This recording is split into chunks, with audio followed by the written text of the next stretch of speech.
ഈ ഹമാസ് ഈ ഗ്രൗണ്ട് അറ്റാക്കും ഈ ഗ്ലൈഡറും ബൈക്കും മറ്റുള്ള വാഹനങ്ങൾ ഉപയോഗിച്ച് അതേപോലെ JCB ഉപയോഗിച്ച് ഈ കൂടുതൽ ഈ ഡ്രോൺസ് ചെറിയ ചെറിയ ഡ്രോൺസ് ഉപയോഗിച്ച് ഇത് ജാമാക്കിയിട്ട് ഇത് ഇടിച്ച് അകത്തോട്ട് കയറിയിട്ട് ഏകദേശം 1.5 മണിക്കൂറോളം അതിന് എങ്ങനെ റിട്ടാലിയേറ്റ് ചെയ്യണം അതിൻ്റെ കോർഡിനേഷനിൽ ഇസ്രായേലി ഫോഴ്സിന് പ്രോപ്പറായിട്ട് എഫക്റ്റീവായിട്ട് അവിടെ റിയാക്ട് ചെയ്യാൻ സാധിച്ചില്ല. അപ്പം അതിൻ്റെ അത് കമ്മ്യൂണിക്കേഷൻ ഗ്യാപ്പും ഉണ്ടായിരുന്നു.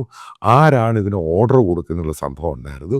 ഇതിനകത്തൊക്കെ വലിയ പാളിച്ച തന്നെയായിട്ടാണ് ഇസ്രായേലി ഡിഫൻസ് ഫോഴ്സും ഡിഫൻസിൻ്റെ മേധാവിയും അന്ന് അവിടെ ഉണ്ടായിരുന്ന കമാൻഡൻറ്റും ഇവരൊക്കെ അഡ്മിറ്റ് ചെയ്തിരിക്കുന്നത്.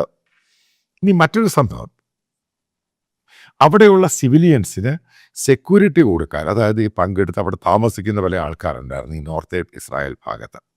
അതായത് ഇങ്ങനൊരു ആക്രമണം വരുവാണെങ്കിൽ അവർക്ക് എവിടെയാണ് പോയി ഒളിക്കേണ്ടത്, ഇതിനുള്ള സംഭവങ്ങളൊന്നും ഈ പ്രോപ്പറായിട്ട് ഇസ്രായേലി ഗവൺമെൻറ്റും അവിടെ താമസിക്കുന്ന സിവിലിയൻസിന് ആ സൗകര്യം ചെയ്തു കൊടുത്തില്ല. അതായത് ഇവർ പൂർണ്ണമായിട്ടും ഹമാസിനെ അണ്ടർ എസ്റ്റിമേറ്റ് ചെയ്തു.